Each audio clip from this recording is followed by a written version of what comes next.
ಎಲ್ರಿಗೂ ನಮಸ್ಕಾರ. ಇವತ್ತು ಅಧಿಕ ಮಾಸದಾಗ ಸೋಮವಾರ ಅಂದ್ರೆ 5 ಸೋಮವಾರ ಬಂದಾವ ಈ ಸಲ.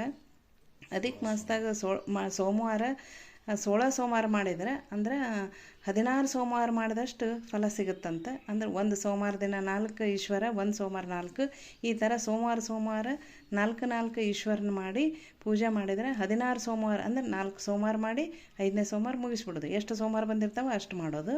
ಈ ಸಲ 5 ಬಂದವು ಈ ಅಧಿಕದಾಗ, 5ನೇ ಸೋಮವಾರ ಮುಗಿಸ್ಬಿಡೋದು. ಇದು 2ನೇ ಸೋಮವಾರ. ಆಮೇಲೆ ಈಗ 4 ಈಶ್ವರನ, ಈಗ 4 ಸೋಮವಾರ, ಇದು 4 ಈಶ್ವರನ ಮಾಡಿಟ್ಟೇನಿ ಇಲ್ಲಿ. ಇದೇ ಥರ ಮಾಡಿ 5ನೇ ಸೋಮವಾರ ಮುಗಿಸ್ಬಿಡ್ತೀನಿ. ಆಮೇಲೆ ಇಲ್ಲಿ ನೋಡ್ರಿ, ಇದು ಬಿಲ್ಪತ್ರೆ ಹೂವು ಎಲ್ಲ ಏರಿಸಿಬಿಟ್ಟು 16 ದಳ ಬಿಲ್ಪತ್ರೆ ಏರ್ಸೀನಿ. ಆಮೇಲೆ ಪಂಚಾಮೃತ ಅಭಿಷೇಕ ಮಾಡೀನಿ. 3 ಭಾಗ ನೈವೇದ್ಯ ಮಾಡಿಟ್ಟೀನಿ. ಇವಾಗ ಒಂಚೂರು ಕತೆ ಓದಿ ಮಂಗಳಾರತಿ ಮಾಡಿಬಿಡ್ತೀನಿ ನೋಡ್ರಿ.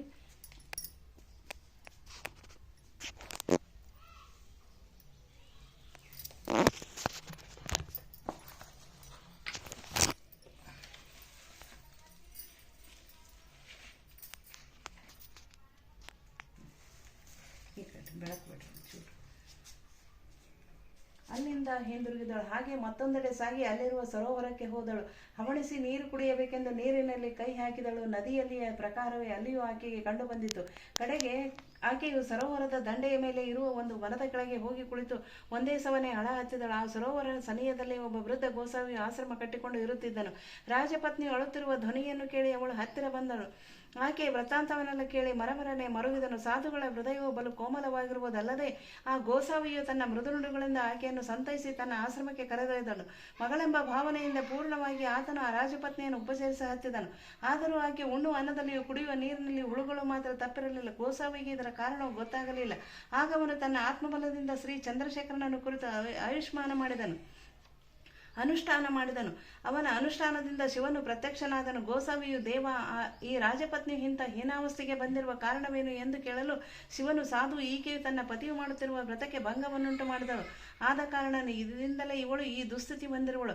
ಇನ್ನು ಮೇಲೆ ಈಕೆಯ ಸಂಬಂಧದ 16 ಸೋಮವಾರ ವ್ರತವನ್ನು ಆಚರಿಸಿದರೆ ಪೂರ್ವಸ್ಥಿತಿಯನ್ನು ಹೊಂದುವಳು ಎಂದು ನುಡಿದ ಅದೃಶ್ಯನಾದನು. ಗೋಸಾವಿಯು ಶಿವನ ಹೇಳಿಕೆ ಮೇರೆಗೆ ಆಗಲೇ ಆ ರಾಜಪತ್ನಿಗೆ 16 ಸೋಮವಾರ ವ್ರತದ ದೀಕ್ಷೆಯನ್ನು ಕೊಟ್ಟು ಆಕೆಯಿಂದ ವಿಧಿವತ್ತಾಗಿ ಚಂದ್ರಶೇಖರನ ಪೂಜೆಯನ್ನು ಮಾಡಿಸಿದನು.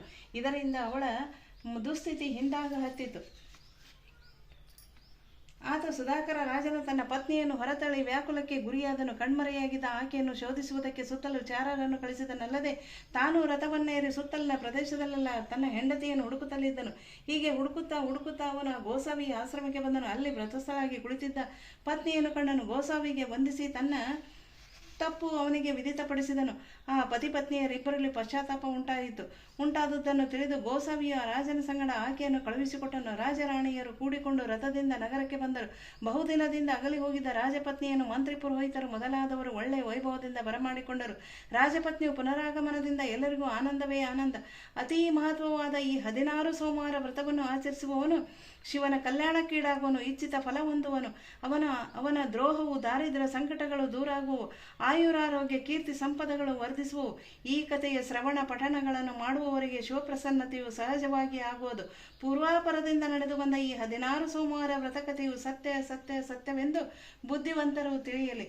ಇತಿ 16 ಸೋಮವಾರ ವ್ರತಕಥೆ ಸಂಪೂರ್ಣ.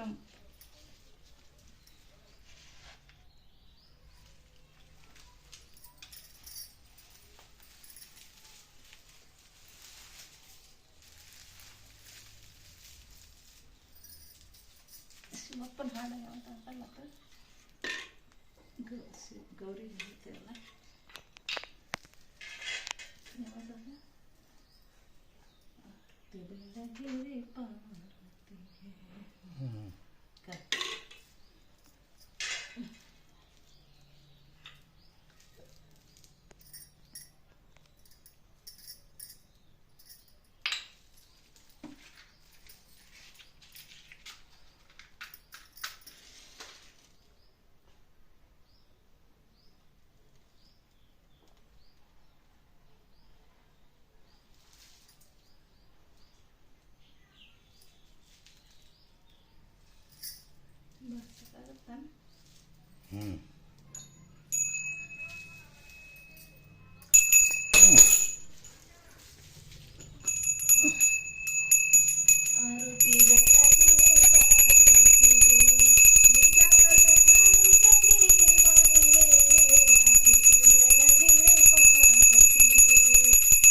ಇದೇ ಥರ ಪೂಜೆ ಅದೆಲ್ಲ ಮುಗಿಸೇನಿ. ಇವಾಗ ಈಗ ಆಕಳ ಬಂದದ, ಆಕಳಿಗೆ ಅರಿಶಿನ ಕುಂಕುಮ ಹಚ್ಚಿ ಒಂದು ಪ್ರಸಾದ ಆಕಳಿಗೆ ಭಾಗ ಕೊಟ್ಟು ಬಿಡಬೇಕು.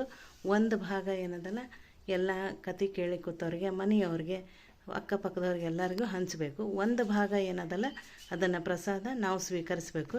ಅದನ್ನು ಅಷ್ಟೇ ತಿನ್ಬೇಕು. ಇವತ್ತು ಹೆಚ್ಚಿಂದೇನು ತಿನ್ನಂಗಿಲ್ಲ. ಚಹಾ ಕಾಫಿ ಕುಡಿಬೋದು, ಆದರೆ ಉಳಿದದ್ದೇನು ತಿನ್ನಂಗಿಲ್ಲ, ಹಣ್ಣು ಗಿಣ್ಣು ಆ ಥರ ಮಾಡಬೇಕು. ಇಲ್ಲ ನೋಡ್ರಿ, ಇವತ್ತು ಅಧಿಕ ಮಾಸದ ಈಶ್ವರನ ಪೂಜೆ 2ನೇ ಸೋಮವಾರ ಮಾಡೀವಿ ನೋಡ್ರಿ. ಅಕ್ಕ ಬರ್ತದ, ಕಟ್ ಮಾಡಿಬಿಡ್ಲೆ.